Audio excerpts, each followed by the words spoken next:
우리가 지금은 그 성경마다 요구하는 신앙이 다 다릅니다.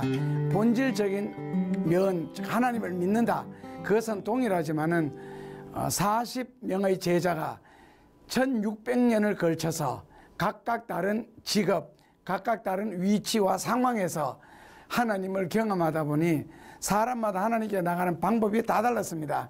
그래서 그것을 사람마다 사건마다로 다 분류하면 연구가 끝이 없기 때문에 성경별로 분류를 했습니다. 그래서 창세기에서 요구하는 믿음, 출애굽기에서 요구하는 믿음, 레위기 민수기에서 요구하는 믿음이 다 다릅니다. 하나님을 믿는다, 하나님은 계신다는 본질적인 부분은 같지만, 예를 들어서 창세기에서는 그 1장에서부터 50장까지 분석하면 믿음을 두 가지로 요구합니다. 첫째로는 무슨 믿음? 갈등을 극복하는 믿음. 둘째로는 영적인 체험이 있는 믿음이죠. 갈등을 극복하는 믿음에는 다시 세 가지 사건이 나옵니다. 그 12장 1절에 갈대아 우르에서 떠나라 할 때 지금까지 몸담고 뼈가 굵은 인생의 모든 것이 스며져 있는 고향 친척 아비집을 떠난다는 게 쉬운 일은 아니었을 텐데 거기서 한번 갈등을 하게 되고, 둘째로는 창세기 22장 2절에서 아들 이삭을 번제물로 불로 태워서 바쳐할 때 그때 정상적인 사람들의 심령에서 과연 가능했을까. 그리고 셋째로는 그 하갈과 이스마엘 그 모자를 쫓아내는 사건입니다. 그래도 대가 없는 자기에게 아들을 낳아준 그 하갈과 그 다음에 자기 대를 이을 이스마엘, 아브라함이 스스로도 그렇게 고백을 했습니다. 그런 아이를 무조건 내보내라는 거예요. 그 광야로. 그래서 쫓아낼 때 그 모든 것들을 극복하는 것이 참 믿음이 아닌가. 신앙생활하면서 많은 갈등과 어려움들을 우리들도 많이 겪습니다. 사람마다. 그러나 그 갈등에 다가왔을 때 그 갈등은 극복하는 것이지, 갈등에 실패하게 되면은 신앙에 실패하게 되고 하나님께 나가는 길이 실패하게 됩니다. 그리고 둘째로는 창세기에서는 영적 체험을 강조했습니다. 그 당시에는 이제 뭐 오늘날처럼 성경이 구체적으로 없는 시대니까 이 하나님의 음성을 듣는다, 또 어떤 은사를 체험한다, 또 주의 귀한 일을 하면서 섬긴다, 봉사하면서 체험하는 그런 것들이 우리의 신앙생활하는 일에 있어서 영적인 생활에는 크게 도움을 줍니다. 그래서 그 사건이 아브라함을 강건하게 만들었고 창세기에서 신앙생활하는 사람들이 승리하도록 그렇게 만들었습니다. 둘째로는 이 출애굽기 사건입니다. 출애굽기에서 성경이 우리에게 요구하는 믿음이 무엇일까 했을 때 크게 출애굽기에는 두 가지로 요구했습니다. 첫째로는 내가 함께하리라. 출애굽기에는 많은 사건들이 일어납니다. 출애굽을 해야 되는 사건으로부터 해서, 그래서 거기에서 제일 중요한 것은 이 사람을 통하여 하나님의 모든 일을 해야 되기 때문에 모세는 무척 두려움을 많이 느꼈습니다. 그래서 못한다는 양보의 뜻을 하나님께 계속 보일 때에 하나님이 하신 말씀이 내가 함께하리라. 그냥 너는 가기만 해라. 심지어 너 입을 누가 지었으면 너 혀를 누가 지었느냐. 가기만 해라. 그러면 내가 쓰겠다. 해서 하나님의 일은 인간이 자원해서 되어지는 경우도 있지만은, 그러나 제일 중요한 것은 하나님의 일은 하나님의 명을 받아 하나님의 사람이 한다. 그 과정에서 꼭 필요한 게 하나님이 나와 함께 하는 것도 중요하지만은 그 다음 둘째로 요구하는 게 뭐였어요? 순종하는 믿음.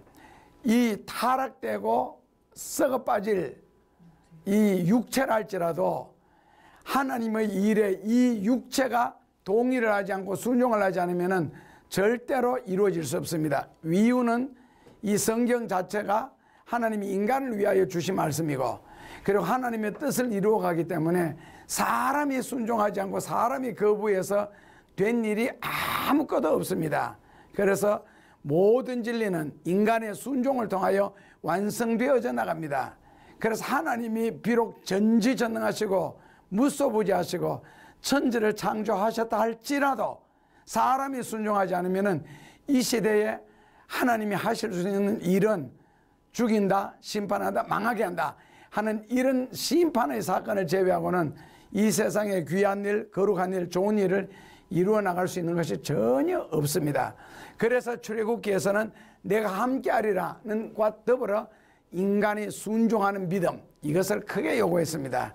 창세기에서는 무엇을 요구하셨다고? 첫째로는 갈등을 극복하는 신앙, 둘째로는 영적인 체험이 있는 신앙을 요구했고, 출애굽기에서는 하나님이 나와 함께 하신다고 믿는 믿음, 굉장히 중요합니다. 항상 하나님은 나와 함께 하신다. 둘째로는 나와 함께 하시는 그 하나님의 말씀에 대해서 절대 순종함으로 하나님의 모든 뜻을 이루어 나간다는 그 두 가지를 공부를 했습니다. 오늘은 각 성경이 요구하는 믿음의 두 번째 시간으로 레위기 성경을 공부하도록 하겠습니다. 레위기 성경은 영어로는 레비티카스라 해서 이게 한국말로 해석을 하면은 제사법전이라는 뜻입니다. 레위기를 히브리어로는 레비티카스라 그러는데 한국말로 해석하면 제사법전이라는 뜻이고, 제사법전을 신약적으로 바꾸면은요, 예배에 관한 이야기입니다. 레위기 성경에는 두 가지를 우리에게 요구합니다. 레위기 성경에서 우리에게 요구하는 믿음은 두 가지인데, 첫째로는 무슨 믿음을 요구했어요? 첫째로는 거룩하신 하나님을 믿는 신앙. 레위기 성경에서 가장 강조하는 부분이죠. 거룩하신 하나님을 믿는 신앙. 거룩하신 하나님을 믿는 신앙. 둘째로는 저 뒤에 가면은 피를 흘리면서도 죄 사함을 받는, 구원을 받아야 하는 신앙. 그 첫째로는 하나님을 믿는 신앙. 어떤 하나님? 거룩하신 하나님. 거룩하신 하나님. 둘째로는 이 구원에 관한 신앙 있잖아요. 구원의 귀중성. 그것을 독생자 예수님을 죽이는 이야기 나옵니다. 그래서 둘째로는 구원의 귀중성을 믿는 신앙. 이제 그런 이야기가 이제 레위기 성경에서 우리에게 요구하는 믿음입니다. 첫째로는 무슨 믿음? 하나님을 믿는 믿음. 둘째로는 구원의 귀중성. 아셨죠? 그러니까 줄이면 그렇게 됩니다. 이제 하나님이 성경에 보면 하나님의 속성이라 그래서 한 27가지 정도 나옵니다. 거룩하신 하나님, 사랑의 하나님, 전지전능하신 하나님, 무소부지하신 하나님, 공의의 하나님, 이런 식으로 하다 보니 레위기 성경에는 무슨 하나님? 이제 거룩하신 하나님이 강조가 되는 거예요. 그래서 왜 거룩하신 하나님이 강조되어지느냐? 레위기 11장 45절입니다. 레위기 11장 45절을 같이 봉독하겠습니다. 나는 너희 하나님 되려고 너희를 애굽 땅에서 인도하여 낸 여호와라. 내가 거룩하니 너도 거룩해라. 나는 너희의 하나님이 되려고, 우리 하나님이 되려고 너희를 애굽 땅에서 구원했다. 그래서 구원받은 백성에게 하나님은 하나님이시다. 그러면서 하나님의 요구가 뭐라고요? 내가 거룩하니 너도 거룩해라. 그래서 예수 믿고 구원받는 것하고 거룩해지는 것하고는 다릅니다. 구원은 누가 받느냐? 예수님을 믿는 죄인이 회개하고 믿고 구원을 받지만은, 그러나 거룩한 자는 하나님이 하실 일이 있어서 우리 보고 거룩하라고 합니다. 그래서 어떻게 거룩하느냐? 44절 한 구절 더 읽으시면요. 나는 여호와 너희 하나님이라. 내가 거룩하니 너희도 몸을 구별하여 거룩하게 하고 땅에 기는 바 기어다니는 것으로 인하여 스스로 더럽히지 말라. 이건 기어다니는 것, 땅에 있는 것, 한마디로 말하면 먹는 것 때문에 죄짓지 말라는 겁니다. 먹는 것 때문에. 그래서 성경을 조금 아는 사람들 만나면은, 성경에 술 마시지 마라 소리 어디 있느냐, 담배 피우지 마라 소리 어디 있느냐, 이런 식으로 따지는 경우도 봤었는데, 담배라는 단어는 그 당시에 없었기 때문에 구체적인 단어는 없는데, 성경에 세 군데, 예를 들어서 욥기 같은 데도 보면은 이거 뭐가 뒤엉켜 가지고 사람이 호흡을 해서 빨면은 연기가 목구멍까지 넘어갔다가도 나오는 도다, 이제 그러면서 그 앞에 와 담배 쭉 빨 때 불이 빨개지는 거 있잖아요. 그것까지 굉장히 구체적으로 묘사해 놓은 것이 성경에 3군데나 있고, 술 마시지 말라는 소리는 뭐 성경에 한 50군데 정도 있습니다.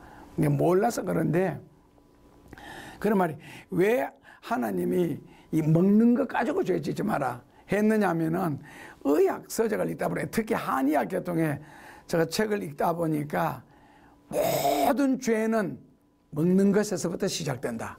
모든 죄는 먹는 것에서부터 시작된다. 그래서 음식을 음식으로만 먹으면 되는데, 특히 한국에서는 2가지 있잖아요. 여자들에게는 뭐에 좋다 그러면은 피부에 좋다 그러면은요 잡아먹습니다. 그리고 남자애는 어디에 좋다?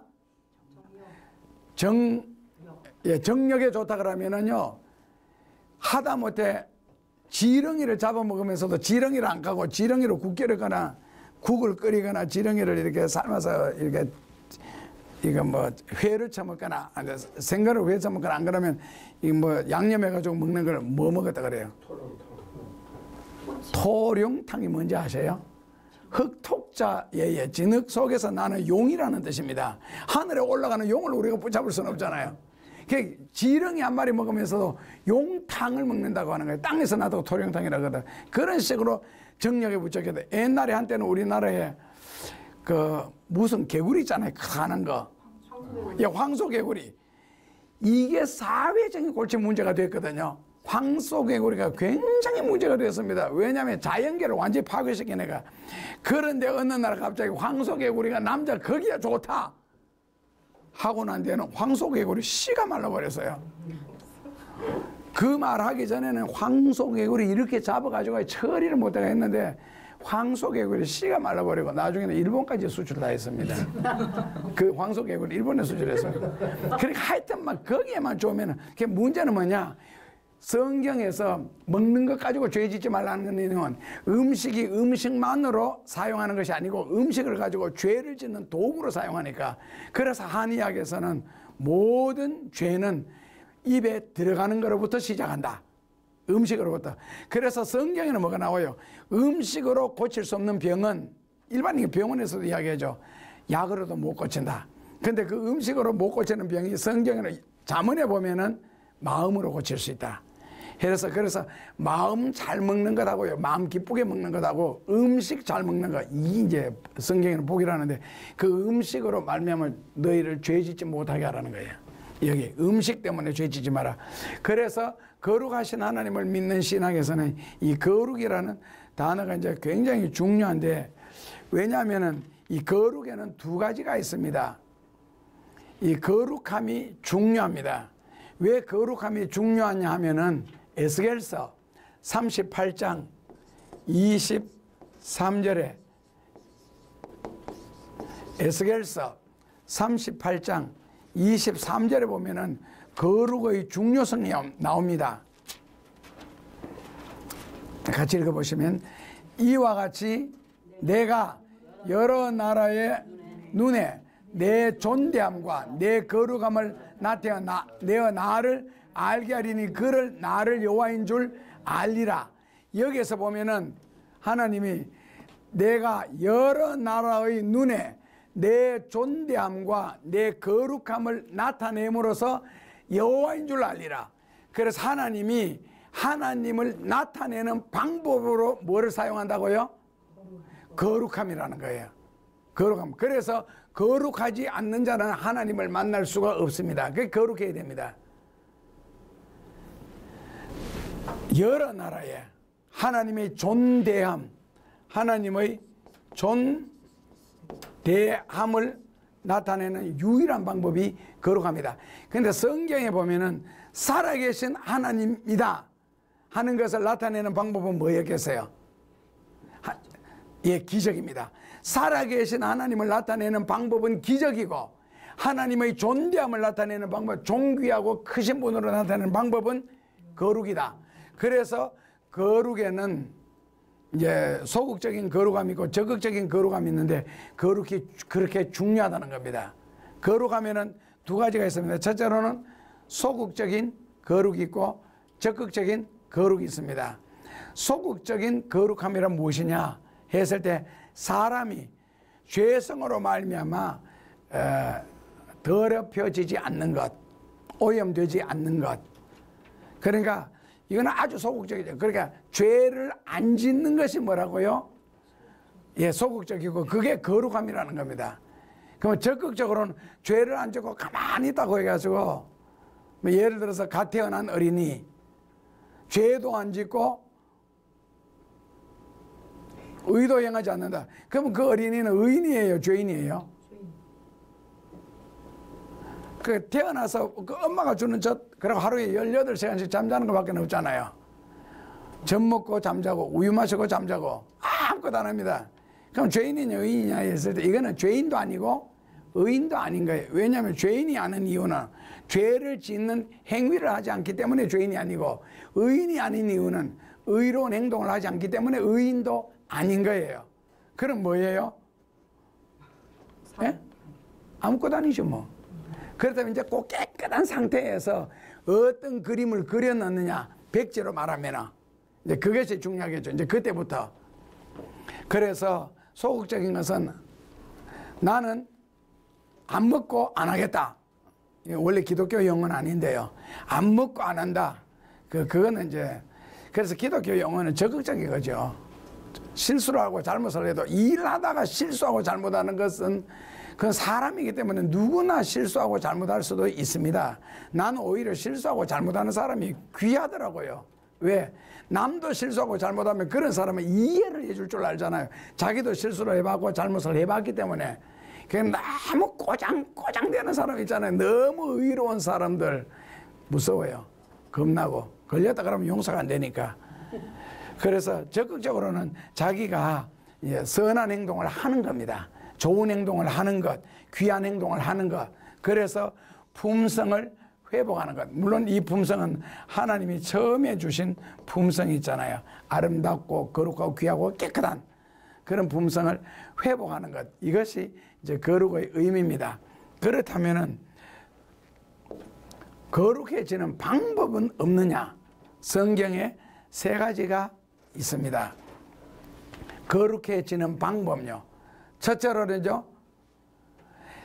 레위기 20장 7절에 성경에 보시면은, 자, 어떻게 하면 우리가 거룩해지는가? 이 거룩에 굉장히 중요한 것은 내가 거룩하니 너희도 거룩해라. 거룩하신 하나님을 뵙고 거룩하신 하나님과 동력자가 되기 위해서는 거룩해야 됩니다. 그러니까 부잣집에는 큰 그릇도 작은 그릇도 금 그릇도 나무 그릇도 있지만은 결국 그릇은 뭐 해야 된다? 그렇죠. 깨끗해야 된다. 그래야 음식을 담을 수 있죠. 그렇다면 하나님 앞에서는요, 거룩해야 하나님이 쓰실 수가 있습니다. 그러니까 죄가 있으면은 반드시 어느 순간에는 망합니다. 꼭 그 뉴스를 통해서 우리가 접할지 않을지라도 뉴스 통해서 불행한 모든 사건들은 보면 전부 다가 죄가 자리 잡고 있잖아요. 언젠가는 지었던 죄가 이제 드러나는 경우도 있고 짓는 죄가 드러나는 경우도 있고. 그래서 첫째로는 어떻게 하면 거룩해지느냐? 레위기 20장 7절 말씀을 같이 보시면은요, 너희는 스스로 깨끗하여 거룩하게 할지어다. 나 있나를 어떻게 거룩해라? 스스로. 죄는 누가 지어요? 예, 그렇죠. 스스로 지죠. 자기가 지죠. 그러니까 정결한 것도 스스로 정결해라. 그런데 이게 쉽지 않더라고. 이 스스로 뭐 한다 그러는 것이 성경에는 스스로 이게 이제 의지잖아요. 의지 아니면 뭐 결심 이런 것을 가지고 풀어나가야 되는데, 야, 죄인이 결심한 대로 얼마나 결심을 하겠으며, 이런 경우에는 아마 성격적으로는 제가 생각할 때 타고나야 될 것 같아요. 어느 정도 타고나야 될 것 같아요. 어느 정도는. 보통 사람들이 할 수 없나. 그래서 첫째로는 스스로 거룩해라. 답. 나는 자신 없음. 스스로 거룩하기에는 진짜 자신 없음. 운동하다가도 보면은 순간적으로 화내는 사람들 있잖아. 막 싸운다. 탁구 같으면은 한 번 쳐도 거의 뭐 1000개 이상씩 수백 개씩 수천 개를 치는데 그 중에 한 개 날아와가지고 옆구리를 맞았는데 이거 엣지냐 아니냐 싸운다니까요. 아이고 정식 시합에 가면요 큰 싸움 벌어져요. 근데 나는 이 부분은요 진짜 자신 없어. 21일 금식 기도까지 해봐도 안 되더라고. 43일 금식기도 40일 금식기도 하는데 저는 43일 해봤거든요. 안 되더라고 이거. 금식 기도 가지고 안 되더라고. 그러면 둘째로는 20장 8절에 어떻게 거룩해지나 20장 8절 말씀에 보면은 읽습니다. 너희는 내 규례를 지켜 행하라. 나는 너희를 거룩하게 하는 여호와니라. 여기에 보면은 규례를 지켜 행하면 너희가 거룩해진다. 그러니까 내가 하나님의 말씀을 순종했을 때 하나님은 순종한 그 말씀을 가지고 나를 용서해 주시겠다, 거룩하게 해 주시겠다는 거거든요. 그렇다면은 다 거룩하려고 그러면 성경 몇 구절 지켜야 돼요? 창세기부터 계시록까지 다 지켜야지. 자신 있습니까? 라고 여러분들에게 질문하면 뭐라고 대답하실래요? 자신 있습니다. 자신 있습니다. 자신 있습니다인지 없습니다인지 이거는 중요하지 않아. 발음이 안 정확해. 자신 있습니다. 이런 구절 읽어놓고 이런 식으로 질문하면 이게 원래 정확한 질문이거든. 안 하고 믿습니까? 그럼 뭐라 그러겠어요? 난리 나지. 믿습니다. 아멘 난리 나지. 믿습니까? 가면은. 그래서 믿습니까의 함정이야 이게. 내가 말씀을 순종으로 그래 믿습니까? 했을 때 아멘 했을 때 그러면 성경 몇 구절 순종해서 그럼 성경 순종한 구절과 안 순종한 구절 어느 쪽이 많아? 그렇게 했을 때 여기도 답요? 자신 없어. 1번도 자신 없어. 2번도 자신 없어. 그래서 요 참고 구절을 보면 에베소서 5장 26절입니다. 에베소서 5장 26절에 그 뭐라고 해놨습니까? 곧 물로 씻어 말씀으로 깨끗하게 해서 거룩하게 하시고, 에베소서 5장 26절에 보면은 뭐라고요? 물로 씻고 말씀으로 깨끗하게 한다. 그래서 말씀으로 깨끗하게 해서 거룩하게 하시고, 말씀으로 깨끗함을 입기 위해서는 말씀을 순종해야 된다는 거죠. 그래서 이것도 또 호락호락하지는 않고, 그래서 말씀을 순종함으로 깨끗하게 된다는 이제 여기에 대해서 우리가 이 말씀을 순종함으로 깨끗하게 되는 것, 이 말씀을 한번 공부를 해봤으면 좋겠는데, 이거는 교회 좀 다니신 분들은 뭐 이 정도는 다 아시죠. 첫째로는 로고스라는 말씀이 있습니다. 둘째로는 레마라는 말씀이 있지요. 자, 로고스는 무슨 뜻이냐면은, 로고스라는 말씀은 그냥 말씀 자체 있잖아요. 성경 자체, 말씀 자체 혹은 성경 자체를 로고스라고 합니다. 성경 자체. 그렇다면 말씀은 성경 누구로 비유해서요? 예수님이죠. 내가 곧 진리요. 그래서 이거는 바로 예수님 자체를 말씀이라고 합니다. 할 때는 뭐라고 한다고요? 로고스라고 합니다.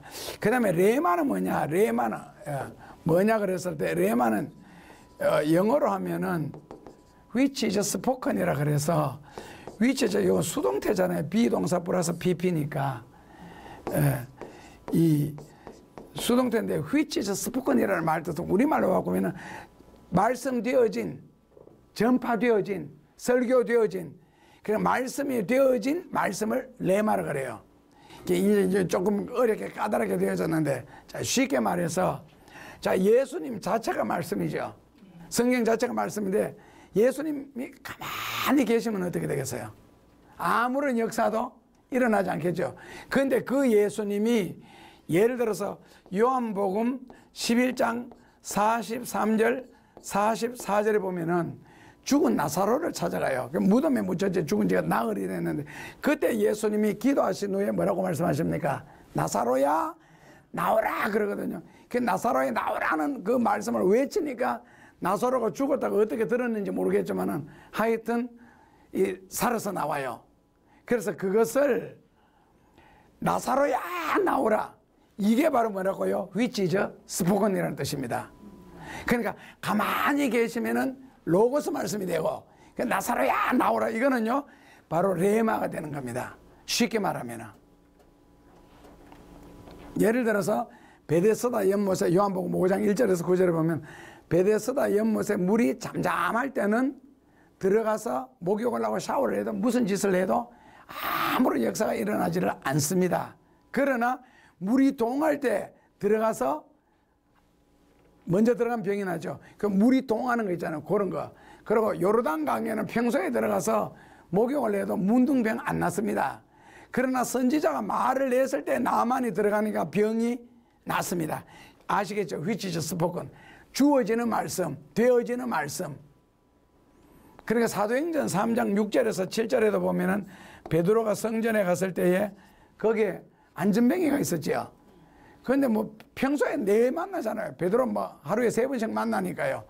그런데도 아무런 역사가 일어나지 않는데, 은과 금 내게 끊어와 내게 있는 것으로 너게 주느니 곧 나사렛 예수 그리스도 이름으로 일어나 걸어라 하고 손을 딱 잡으니까 뻘떡 일어나서 성전에 뛰어 들어가서 하나님께 영광 돌리죠. 아셨죠? 그래서 성경 자체는 아무런 역사가 일어나지 않지만 거기에 성령이 감동해서 아니면 말씀으로 외쳐질 때, 그래서 이 말씀으로 시인하는 거 있잖아요. 되게 중요한 겁니다. 아시겠죠? 말씀으로 시인할 때 하나님의 역사가 일어난다는 겁니다. 말씀으로 시인할 때. 그리고 그 말씀을 외칠 때 그 말씀을 듣는 사람 있잖아요. 그것이 또 큰 복이 되겠죠. 말씀을 들음으로 역사가 일어나잖아. 안진뱅이에게도 역사가 일어나고, 나면에게도 역사가 일어나고, 나사로에게도 역사가, 기적이 일어나는 거예요. 말씀을 들을 때. 그런데 말씀을 순종함으로 이 거룩해지는데 언제 다 순종하노? 이 걱정이 또 되는 거예요. 자, 마지막으로는 셋째로는 레위기 성경 21장 8절을 한번 보죠. 셋째로는 레위기 21장 8절입니다.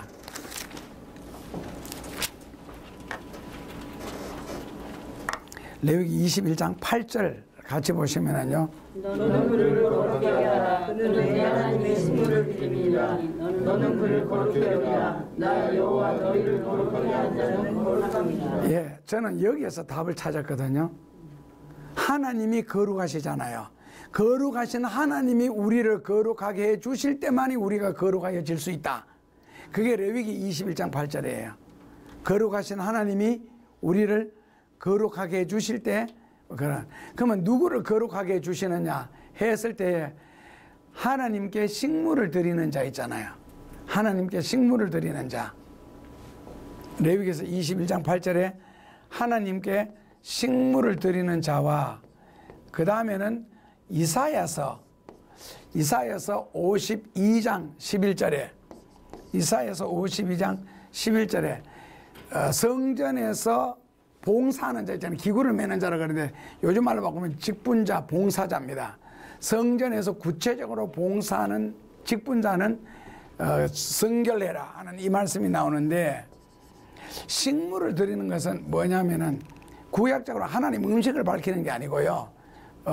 제사적인 행동입니다. 제사적인 행동. 각종 제물. 하나님 앞에 제물을 드리는 자는 하나님이 거룩하게 해주신다. 참 귀한 말씀이죠. 하나님 앞에 제물, 요즘 말로 바꾸면 헌금인데, 헌금을 드리게 되면은 하나님이 거룩하게 해주신다. 이게 뭐냐면은, 예를 들어서 그 마리아 같은 경우 예수님께 향유를 들어부었잖아요. 향유 들어부으면서 마리아가 한마디도 안 하잖아요. 그냥 눈물만 흘리고 머리카락으로 예수님 발을 씻는 그런 행위만 하는데, 그 들어부을 때 예수님이 하신 말씀이 뭡니까? 딱 한마디. 너 모든 죄가 사해졌느니라. 그렇다고 마리아가 죄 용서해달라는 말을 한 적도 없어. 그런데 그 향유를 들어붓는 순간에 예수님이 내 모든 죄가 사해졌느니라. 그래서 그게 뭐라고요? 예물의 중요성이 있잖아요. 예물의 중요성. 하나님 앞에 헌금의 중요성이기도 하고요. 실제로 돈을 벌기 위해서 내 기술, 시간, 정성 뭐 지금까지 했던 공부들만 다 투자해가지고 일한 대가로 받는 게 돈이라는 거잖아요. 그래서 돈이라는 것은 어떤 면에서 자본주의 사회에서는 뭐 돈처럼 귀한 게 없지요. 돈처럼 돈에 목숨 걸고 돈의 삶을 다 투자했는데 그 돈이 얼마나 귀해요. 그렇게 해서 생긴 돈을 가지고 자기가 사는 매체로 사용하는데, 근데 여유가 많아가지고 펑펑 쓰고 남아도 그 다음에 하나님 앞에 그 일부를 헌금 드리는 것하고 정말 자기 생활을 절제하면서 하나님 앞에 헌금 드리는 것하고는 정성면에서 전혀 다르겠지요. 정성면에서. 그래서 하나님 앞에 드린다는 것이 그렇게 소중한 겁니다. 하나님 앞에 뭔가 드린다는 것 자체가. 그래서 성구를 맺는 자나 식물을 드리는 자는 하나님이 거룩하게 해주신다. 이런 것을 생각할 때에 우리가 주를 위해서 봉사하는 자리에 있는 분들 있잖아요. 참 귀한 거죠. 출애굽기 29장 37절 말씀 보면은 단에 손만 닿아도 거룩해진다 그래서요. 그리고 우리가 거룩한 일로 봉사하는 것 있잖아요. 이 큰 복이거든요. 그래서 성경에는 거룩할 성자가 들어가는 게 있잖아요. 예를 들어서 강단도 성단이라 그러고, 그리고 음식 있잖아요. 성물이라 그러잖아요. 이런 거 봉사하는 것 자체가 참 귀한 일이다. 거룩하게 한다. 접촉만 할지라도 거룩하리라. 출애굽기 29장 37절이에요. 그래서 하나님 앞에 드린다 그러는 거, 그리고 그런 일에 내가 쓰여지는 거 큰 복입니다. 아셨죠?